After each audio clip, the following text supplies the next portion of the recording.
What is going on, ladies and gentlemen? Welcome to the 2 Feet on the Ground Gravity Podcast.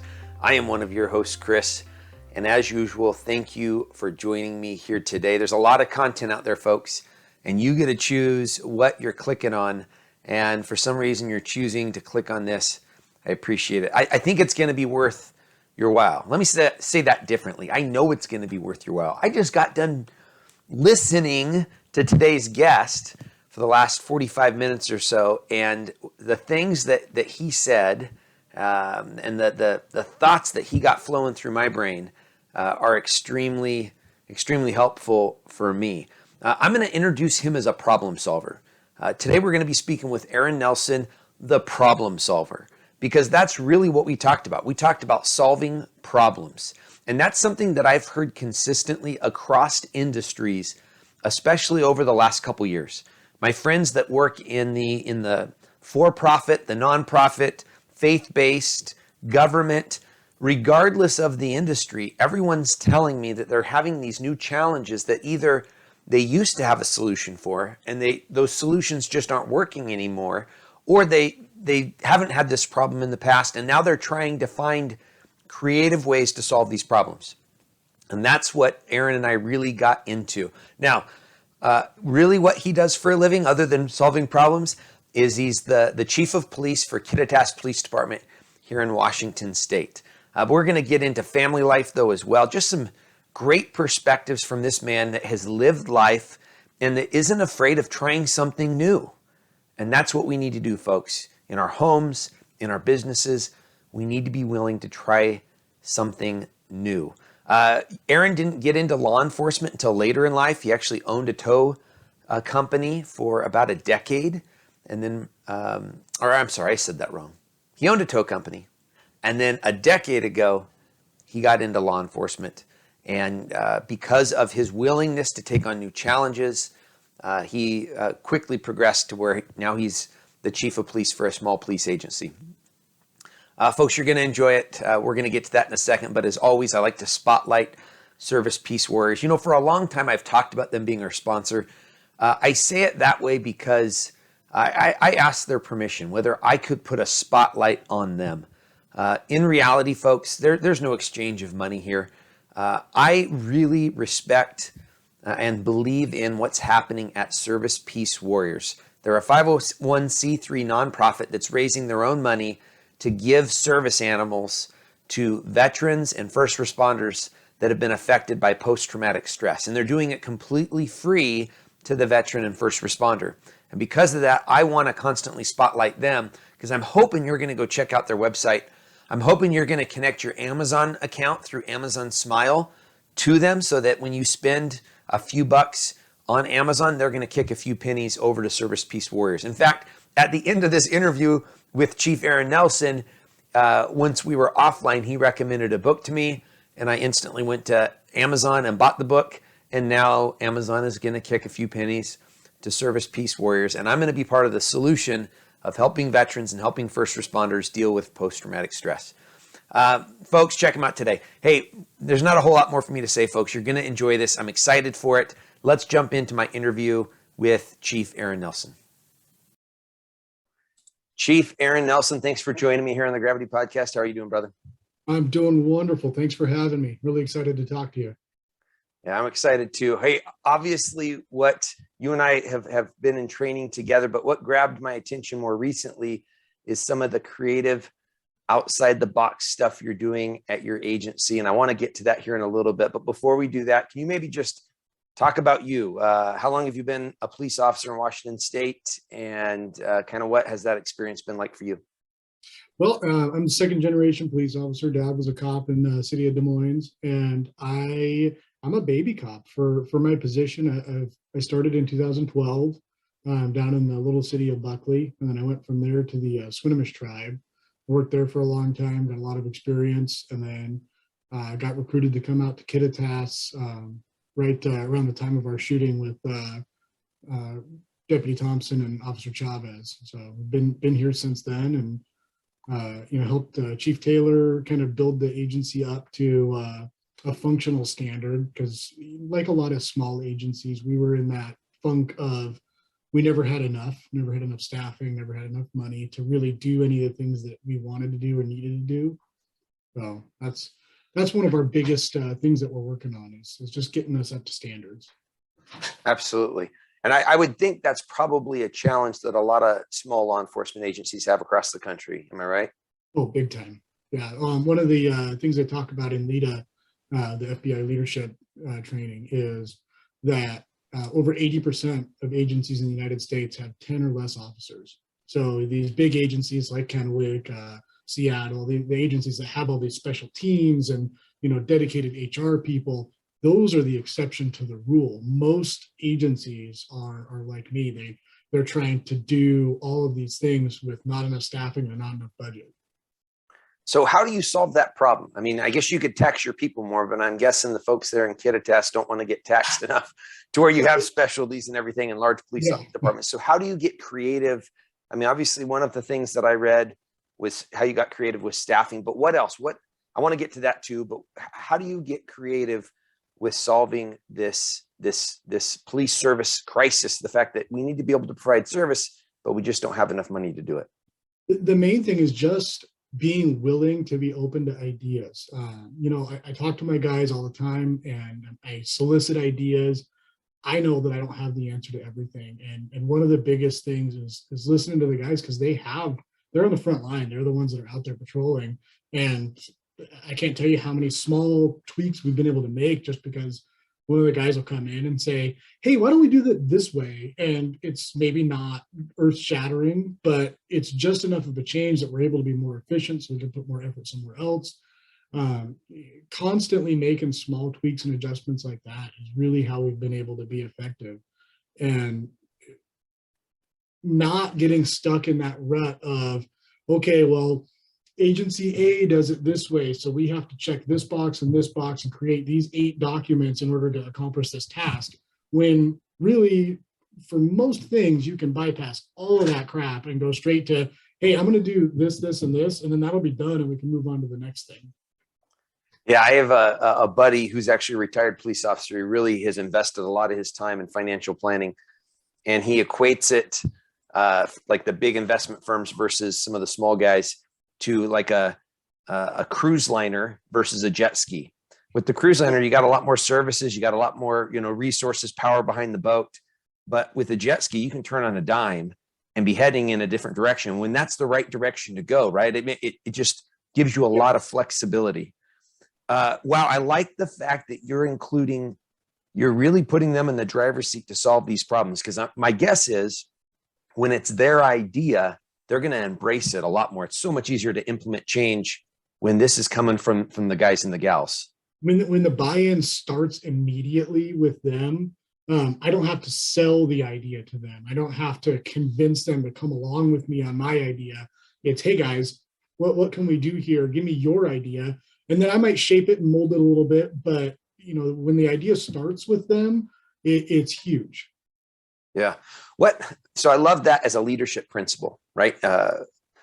Empowering our folks to solve problems and allowing them to generate the ideas, and then your job of just, hey, let's just get the obstacles out of their way so they can run ahead and solve these problems.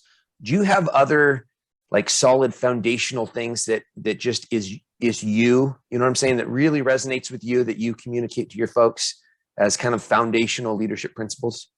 Yeah, the base of everything that I do is that we're a team. Like I have stars on my collar, but I'm not above them. Like I worked patrol yesterday so that my lieutenant could have day off. It's the biggest problem that I see in law enforcement in general, and especially in the big agencies, is that you get administrators or detectives or sergeants that get to that point and they forget that at the end of the day, we're all cops. And I think that applies in any organizational structure, from business to public agencies and entities, that just because you have a title and a fancy mahogany nameplate doesn't mean you're above doing the grunt work. And when you show the guys or gals that you're willing to go out and do that grunt work, they have buy-in and they want to help you solve your problems too.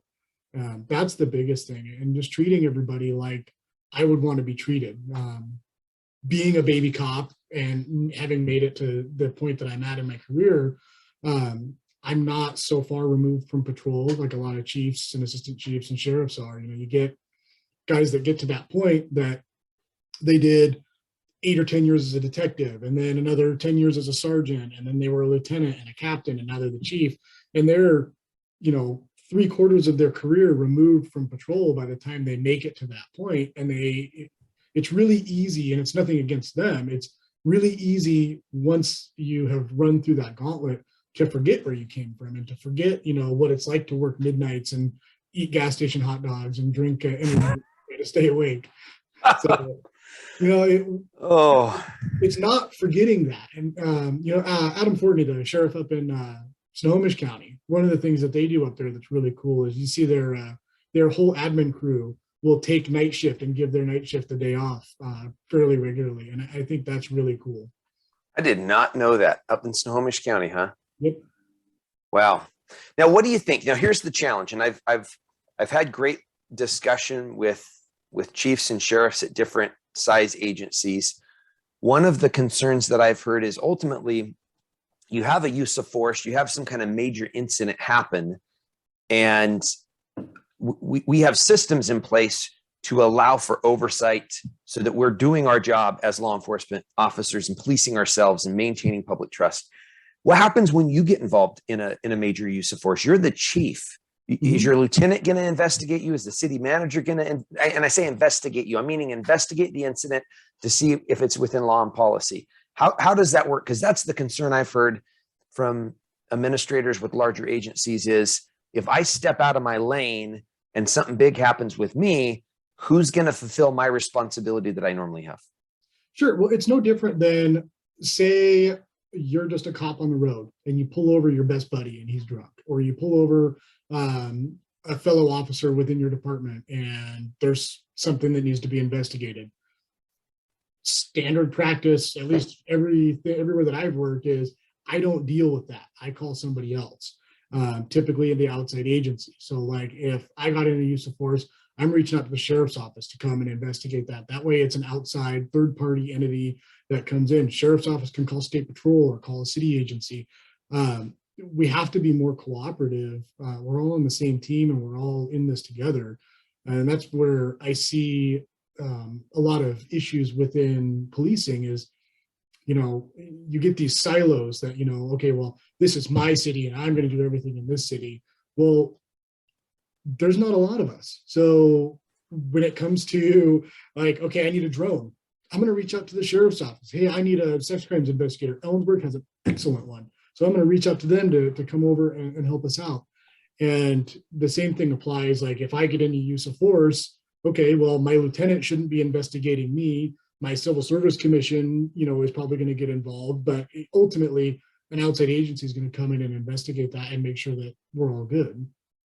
I like it. That's great. Yeah, I've seen that at the line level, both at both agencies I've worked for in Washington State, where officers and deputies handling road calls were great about this ebb and flow. There's been times I've gone to other cities and I've been the law enforcement presence in that city for hours because all of their resources were eaten up at that one big call.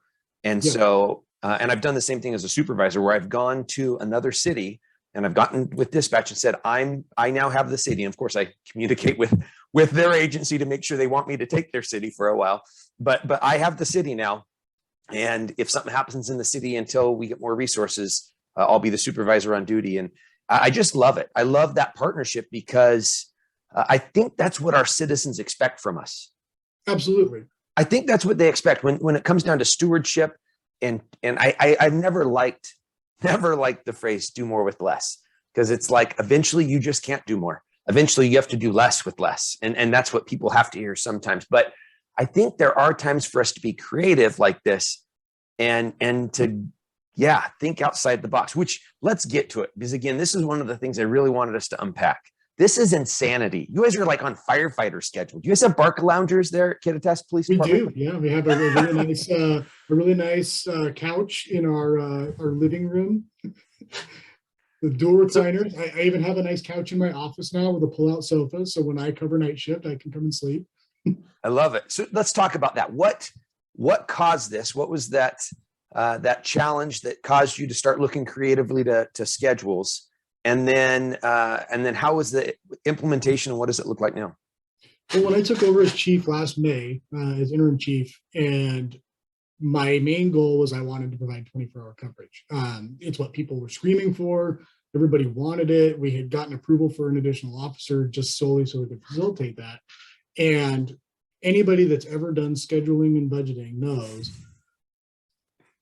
you can't provide 24-hour coverage with 4 guys. You just can't. I mean, it's forced, like even a bigger agency. If you have 4 squads, but you're at minimum staffing and you don't have anybody that can backfill, you can't do it. And what we ran into is we were working 12s, including the chief, and we just couldn't fill the overtime. So we had a constant holes, and people knew when we weren't working. So we were seeing these spikes in property crimes. Whenever we didn't have a cop on, we would see our vehicle prowls, our catalytic converter thefts. And so one of the things that I wanted to do was fix that. And, my first thought was, like every administrator, was, okay, I need to quadruple my overtime budget, and I'll just, we'll backfill it with guys. And obviously overtime budget getting quadrupled is not going to happen. So I started looking at different options. I started backfilling and filling the shifts, but I'm just one guy. I can only work so much. And I'm the only one that was salary exempt. So, I was the free overtime, but at some point I'm working so much overtime that I'm missing either home time, which is really important to me because I have 3 daughters, or I am so burnt out I can't do any of my administrative duties during the day. We started looking at hiring another officer to backfill. The budget just doesn't support that. I mean, my whole budget is probably less than a training budget at a lot of departments. And so because of that, we started looking at some off the wall things, and we have a fire department. So the police department at City Hall is on one side, and then there's kind of City Hall with the meeting areas and everything in the middle. And then there's a fire department on the other side. And our fire department merged with Kittitas Valley Fire and Rescue 6 years ago, I believe. Don't quote me on that. I'm not positive. Not a firefighter. Holy. But yeah, they merged like 6 years ago, I think. And they didn't vacate the space, but it's not really used the way that it was built to be used. The bunk rooms were empty. The kitchen never got used. They had an empty bay over there. There's still a fire truck and an ambulance there, and there are some volunteers scattered throughout town, but they don't really utilize the space. So I got to thinking, what if, our call volume's low. What if we try? So we did. We tried. We did a 90-day trial period, and we implemented working at 24 on, 48 off. So with that, the officers, are allotted time to sleep and time to eat and all that. They get paid for 18 hours, and then they have 6 hours of on-call time, which is paid, but it's paid at a lower rate. And initially, the city really wanted a lot of structure and a lot of, reporting on what times they're out and what time, because the argument of, well, why are we paying them to sleep is pervasive. And, we still hear it, almost a year later, and it's really successful. But nobody ever asked firefighters why we pay them to sleep. I think that it's a culture change, and it's a big culture change. So we started with that. And what we realized is the guys got a lot of home time, and they really enjoyed the home time, but it wasn't quite enough. I'm sure you've read Emotional Survival. Most of your people listening have probably read Emotional Survival. If you haven't, it's an amazing book. Dr. Bill Martin talks about the stresses of law enforcement and the ups and downs. And, if you're a cop or have a cop in your life, you probably have a chair or a couch or something, or somewhere where you sit to decompress. And what we found was the guys were getting off their 24-hour shift, spending that first day decompressing still. And then the next day, they're getting ready to go back to work. So we didn't realize any of the benefits that we wanted to realize. We were getting 24-hour coverage, which was great. So goal number 1 was satisfied. We knew that the guys are still proactive. They're still getting out and going and doing things, but they're being micromanaged too much on their time, and they're not having enough home time. So we made a really big shift from that and went to what's called a modified Detroit. I think that's what it's called. Again, not a firefighter, so don't quote me. But it's 48-96. So 48 hours on duty and then 96 off duty. It's basically you work 2 days and then you have 4 days off. So you can't see my fingers up there. Work 2 days and have 4 days off. And what we found with that is at the end of that second day, the guys are done. They don't want to work another day. But you get the 4 days off. So even if you burn that whole first day, you have 3 days of family time. And it's been a huge game changer as far as our citizen contact and interactions. We were the first agency in the county to have body cams. We pushed for that a couple years ago. And I do random, just go and check cams, not looking for policy violations or anything, just, hey, how are we interacting? What can we do better? In fact, the policy that I wrote in our policy manual, if I go and I'm randomly looking through and I find a policy violation, I can't use that against the officer because I want the guys to want to use their cameras. And if there's something that's a major issue, a citizen's going to bring it forward. And I don't want the guys to ever feel like admins pouring through their body camera footage, trying to find something to string them up on. Yeah. But I got off on a tangent. Where I was going with that is what I've seen is since we started doing the 4896, we've seen a huge shift. Even my hard charger, hard nose, fresh out of the academy traffic guy, even he is like super nice to people and calm and takes his time with calls. I've seen just a huge increase in positive citizen interactions. The pulling over and talking to people about, hey, your dog's off the leash. It's not that big of a deal. Let's just chat about it for 10 minutes. Or the verbal domestic that really should be a 5-minute call. They're sitting there for half an hour and chatting with people and, how can we help you? What resources can we get you? And that's been a huge shift because I think that's what we've gone away from in law enforcement is everybody is so slammed with calls and so worried about liability that we don't spend time with people anymore. And this shift allows us to spend time with people. Yeah. Why create the community event if you don't need the community event? Now, community events are great, but I'm just saying every single day, every single police contact, we get the opportunity to forge great relationships with our community. And so let's just do it there, right? Let's do it every single day. And then the major events, the fun community events are great too. And then when they show up to the community events, they already know the cops. They already trust the cops. They already like the cops. So like when we have our national night out, people show up, they already know all of my guys. They're calling them by their first name. They're excited to see them in a non-law enforcement environment. So it's huge especially in a small community. Now, how big is Kittitas, the city of Kittitas? About 1,650 people. So yeah, very small, right? Like the size of a neighborhood. I mean, you all know each other. I mean, yep. If not today, by tomorrow, we're going to know each other if you're new to town. And is there a school in town?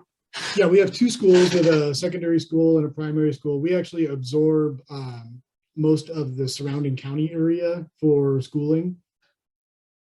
Wow, so that's great. Like all the people that live out in the unincorporated county typically come here. Yeah, I like it.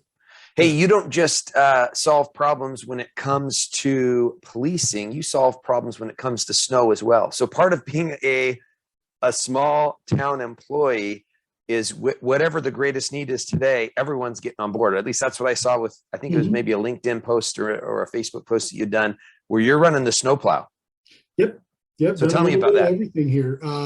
Actually, right before I hooked up with you here, I was out sanding the hallway and getting ready to prep to paint the hallway because it's $1,500 to hire a contractor, or the chief can do it in his off time because he's salary exempt. So, we all have to work together. And, like my philosophy is with the agency of nothing is not my job and nothing is not my guy's job. Everybody can do everything. And the same applies across the board. So if we get 2 feet of snow and we don't have enough drivers to drive plow trucks, I'm driving a plow truck. If we're down a public works employee right now. So if the grass gets long, I'll go grab a mower and mow it. It showing that you're willing to do that goes a long way. Like I said, if you're willing to do the grunt work, you're going to go places because everybody is going to stand behind you and help lift you up. Yeah. No, I've seen that in my career. I started over in Linwood, and it rains all the time, greater Seattle, right?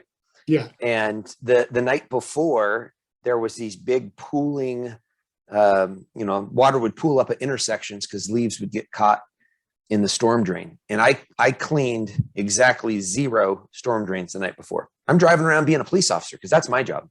Mm-hmm. And in roll call the next day, my sergeant, his first name was Mark, he asked, and he had no clue that I cleaned 0 storm drains, but he just asked, hey, how many storm drains y'all clean yesterday? A couple guys were saying stuff, and he said, yeah, I cleaned 3. And I went, okay. That's all I needed to hear. He didn't need to tell me to start doing it. Hearing that he did it as a young officer, I was like, if my boss is doing that, I'm doing that. Mm-hmm. And he did kind of give us the why a little bit. I think guys and gals really appreciate that, especially in 2022. He said, folks, we work for the city.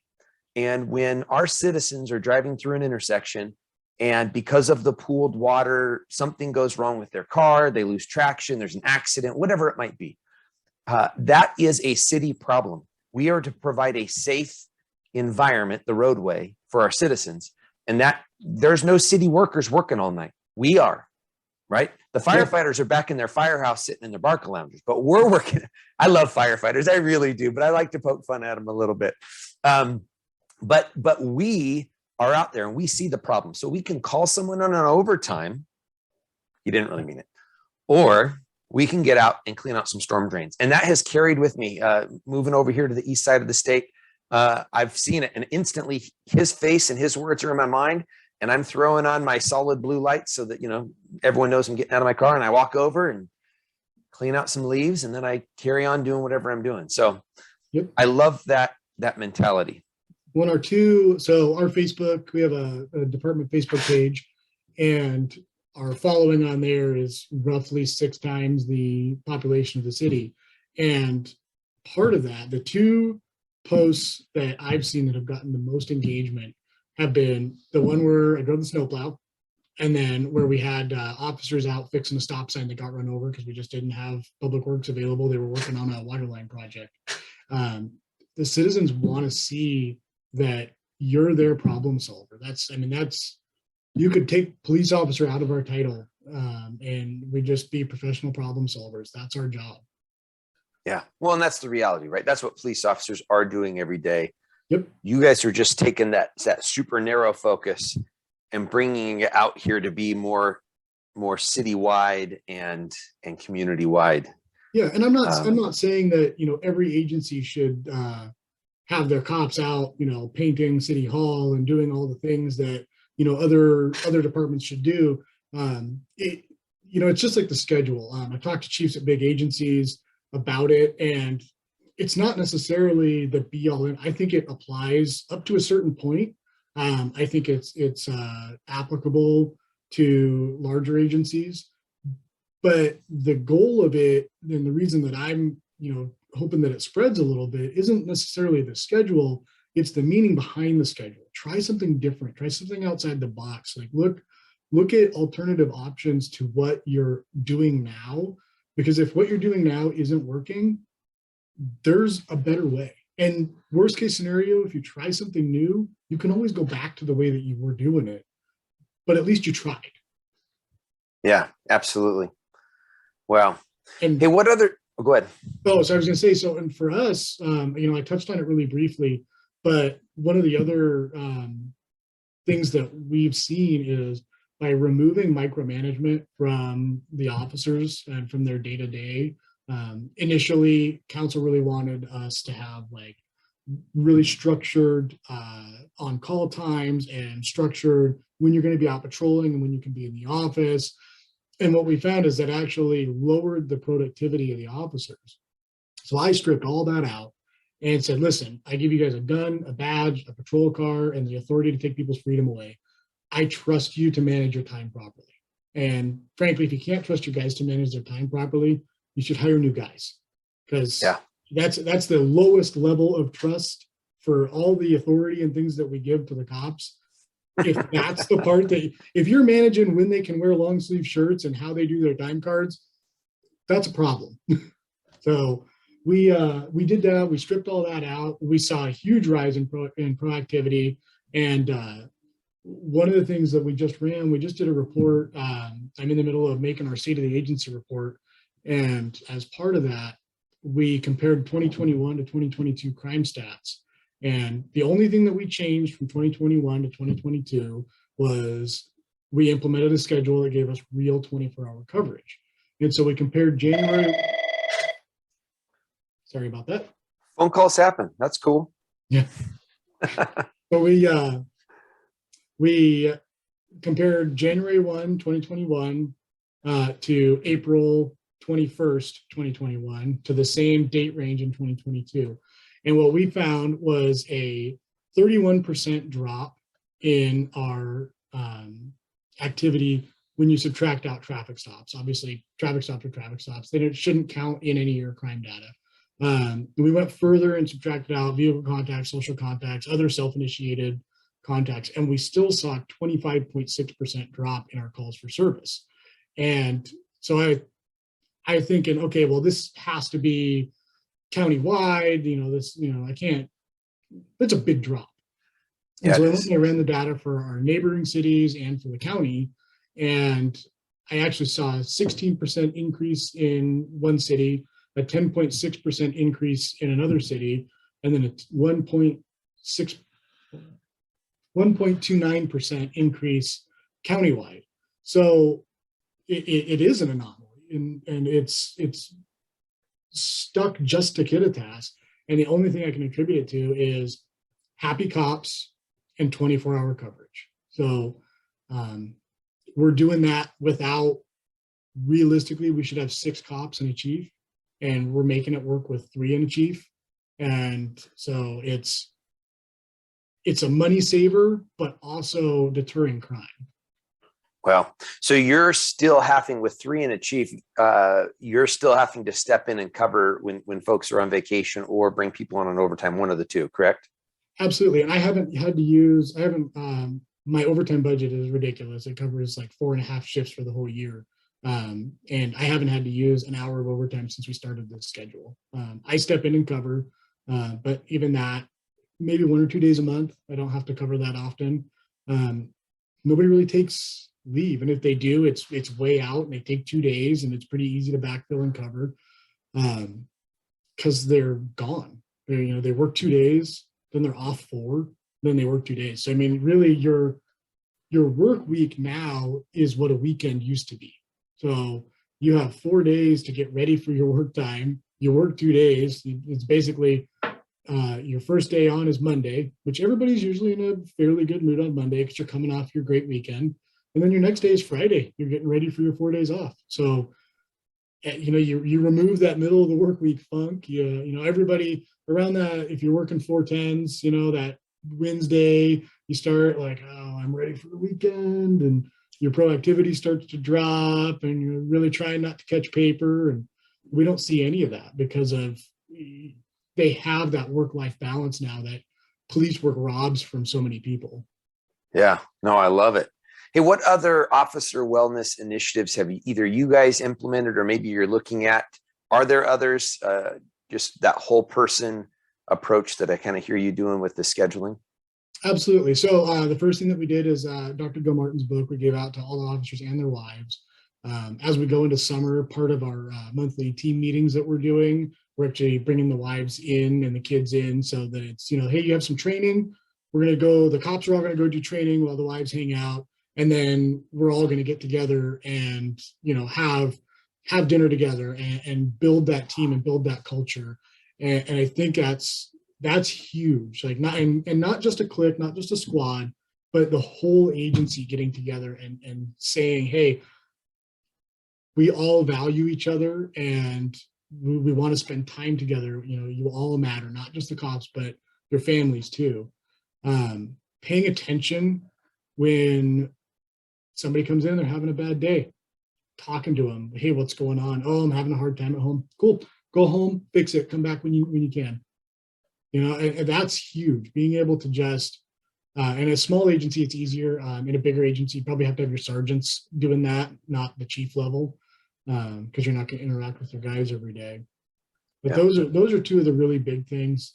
And then with taking over the fire station, we gutted out a lot of the gear area and put in some gym equipment, so the guys are allowed to work out on duty. And we really push and promote physical health, because physical health without mental health doesn't work, and mental health without physical health doesn't work. You have to have that balance in both areas. Wow, I love it. You guys are creating a tribe. I mean, that's really what you've done. Definitely. Right? Yeah. Yeah, when you can bring the family unit together, because again, we're whole people. There used to be this, I'm a third generation cop. And so I saw it growing up, the kind of the division from family life to work life. And my dad, brought it home, and we'd talk about stuff from time to time. And I thought that was good, at least on the level that he did. But when you can get the folks, the kids and the spouses to be coming, I'm assuming you do this at the station in the old firehouse. Is that correct? Where you have the big family dinner type thing? Yep. Big family style, where, the plan is coming up. We're going to start doing the big family meetings, just put out a couple of tables and bring the barbecue over and fire it up for everybody. And, getting the cops home is step one. And then creating that tribe is step two, to having that work-life balance and that family life. Like I said in the beginning, I have 3 daughters. Two are mine and one by marriage. And I'll never work shift work again. I mean, I can tell you right now, if I had to leave here and go to another agency, I'm probably done with policing, because I'm not going to work night shift and be away from my kids. I did that for the first 8 years of their lives, where I worked midnights and weekends and overtime and missed all of the school things and all the time. And if I'm not willing to do that, I'm not willing to ask my officers to do that.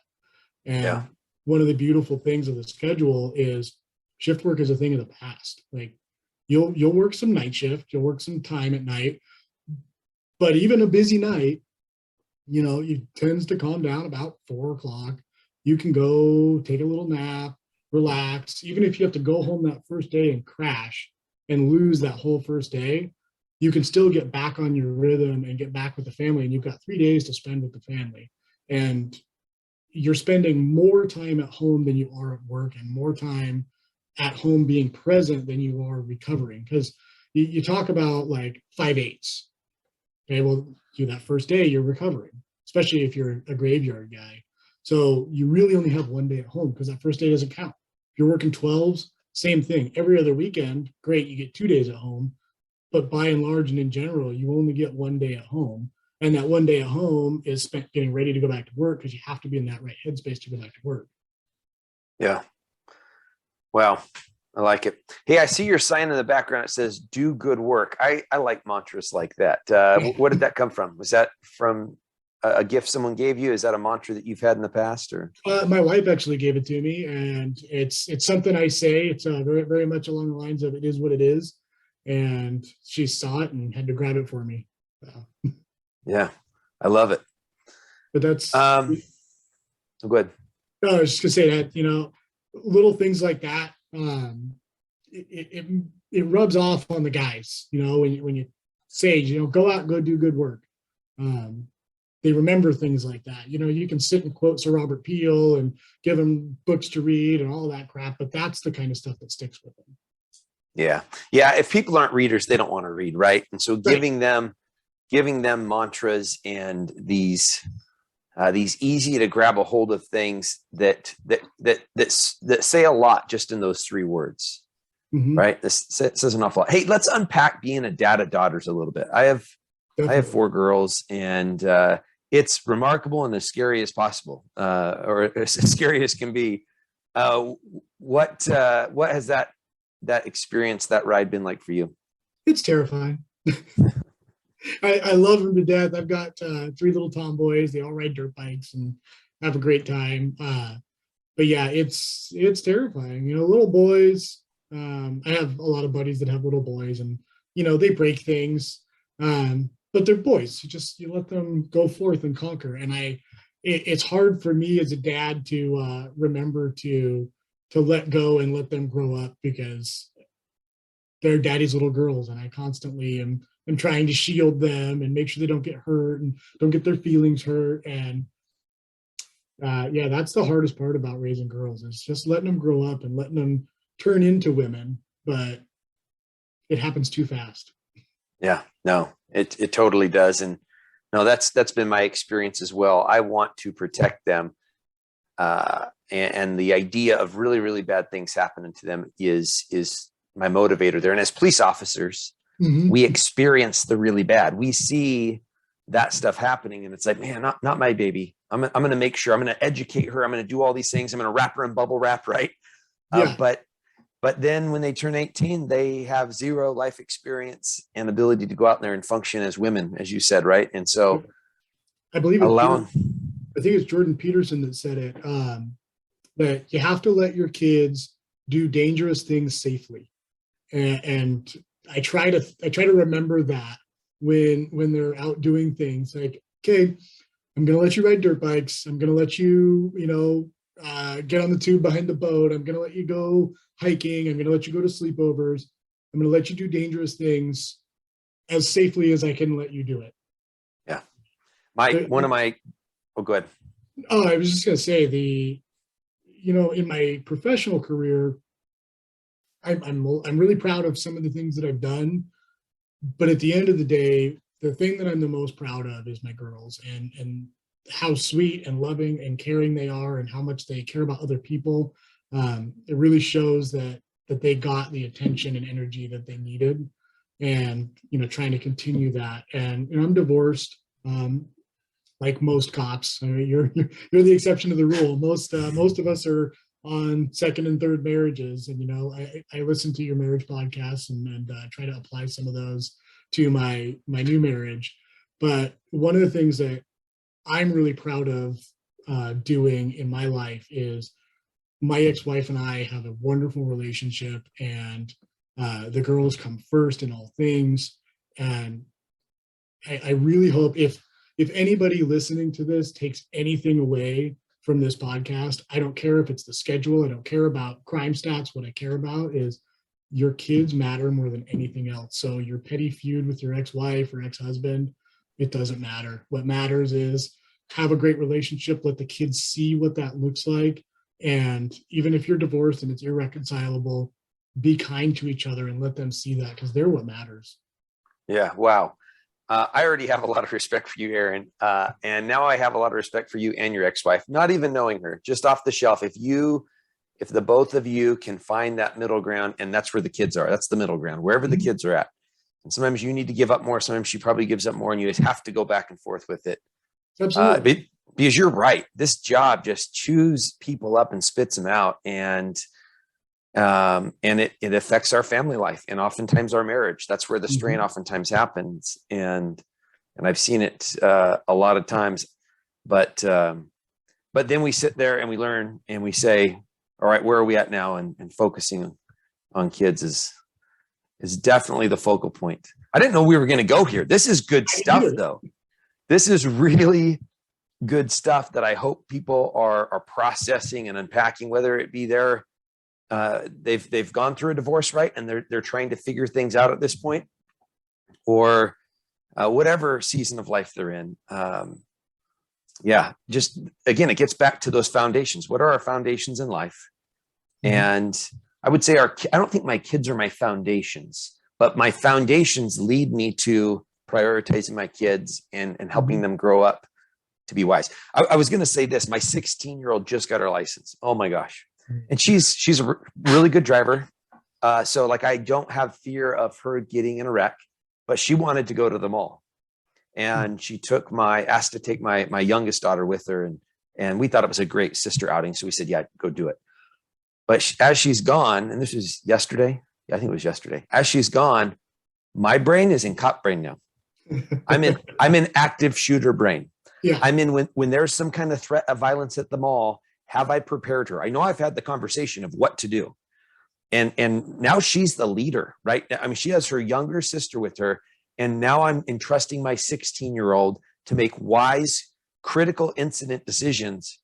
And I chewed on it for probably about a minute. And I was like, I think she's smart. I think she's going to be able to figure it out. And if she doesn't, she doesn't. But I think she can. And then I got back to my stupid irrigation and all the problems with it because I was turning it on yesterday. But that's the tough thing as a dad of girls, I think.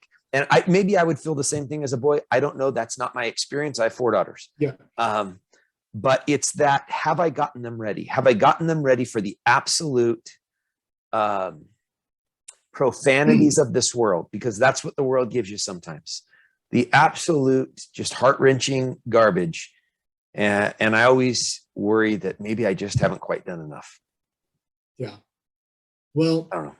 I will say, I know a lot of dads of boys, and we've had these conversations, and it's pretty much the opposite. They don't worry about that stuff. They worry about, like, okay, is he playing enough sports? Is he going to get into college? If I prepared him for getting a job after school, did I give him enough fun experiences that he's still going to like me when he graduates? Those kind of things. Whereas dads of daughters, I'm constantly terrified. Whenever they're not by my side, I'm constantly worried about, what are they doing? Are they safe? And, like I said, my ex-wife and I, we have a great relationship. Her longtime boyfriend is wonderful to my girls and is a great male role model. I know he's a great protector for them when they're there, but I can't help but worry. Yeah. You just said something else that just resonated with me, was that when they're not by my side. I was in downtown Seattle trying to get into the bed and breakfast. My wife doesn't get a bed and breakfast in downtown Seattle anymore, but it was a great bed and breakfast on the inside, or Airbnb. Inside looked phenomenal. We were in downtown, I don't know what you want to call it, Hobo, Seattle Lane or whatever. And I have a guy who is clearly in some kind of meth-induced mental health crisis. And he is about 15 feet from my family, and my wife can't get the code to work to get into the building. And I was concerned, but I wasn't scared. I put myself between my daughters and me, and hopefully this guy was going to move on, or he was just going to deal with whatever he was dealing with by himself, and we were going to be okay. But if he didn't, I was going to solve the problem. There was zero fear in my mind. Whereas my daughter going to the mall scares me. Yes. And she's going into Bed Bath and Beyond, and I'm scared of that because I'm not there to solve the problem. I think that's what we do as cops. So it gets back to what we talked about before, being problem solvers. Yeah, absolutely. Well, what's next? What's next? I don't know. Professionally, what's next? I'm not talking about like what's your next challenge that you guys are looking at, that you guys are maybe trying to solve, or next initiative that you want to kick off. I don't know. The next big thing that I'm working on, and it's we're still in the very, very baby stages, but what I want to do is we're small. We're 2.25 square miles for a city. And I want to age out our fleet and replace it with all electric. And that'll be, I think, my next big thing. I've been working with the Department of Energy, Clean Cities Coalition, and with Puget Sound Energy, trying to make that happen sooner than later. We have electric, one of the Mach-E Mustangs that my wife drives, and it's been eye-opening to me how good it can be for the city, cost savings wise, but also, it's all, there's lots of trickle down benefits to it. You get new cars, you get lots of grant money when you do things like that. Money that I could use to pay for cars that I can then use elsewhere because I don't have to pay for cars now. And I also don't like the phrase "do more with less," but it's my reality. My budget is what it is, and the city can't afford to give me much more. So I have to get really creative. So if I can find money in one place and then I can shift money that's already allocated somewhere else, that's a huge win for us. Yeah, and in my mind, you're not doing more with less there. You're being creative and you're finding other funding sources or other ways to meet those same needs so that then you're actually generating revenue for yourself pretty much. You're creating more money for yourself to spend because I can't even imagine for an agency your size over the last couple of years with all the different mandates. You have to do this, you have to do this, you have to do this. And a lot of them have been unfunded. And it's like, holy smokes, our taxpayers can't, unless we just don't have the money to do all this mandatory stuff. So you really have to get creative. Yeah, and that goes back to the heart of cooperation that we talked about earlier. Inspector Whitsett at the sheriff's office has been invaluable for helping me wade through the mandates and wade through our 1980s policy manual and update things. We have Lexical now that we're implementing to update that. But at the end of the day, I can't do everything. I just can't. With 4 of us, it's impossible. And so we've leaned really hard on the sheriff's office and on Ellensburg to help us fill some of those voids. And we wouldn't be successful without them. We're able to do the things that we're able to do because of the cooperation we've built with our neighboring agencies. Yeah, wow. Well, brother, hey, I appreciate you. If people want to follow what you're doing, what's the best way for people to check you out? LinkedIn? What kind of professional forward-facing? You can follow me on LinkedIn, just my name, Aaron Nelson. Otherwise, follow the City of Kittitas Police Department on Facebook. We post pretty regularly on there, post our updates. And I try not to, when articles come out and it's specifically about me, I try not to post them on the Facebook page because I want the agency to be the focus, not me. So yeah. Awesome. Well, for the listeners, go ahead. What was that? So those go on LinkedIn.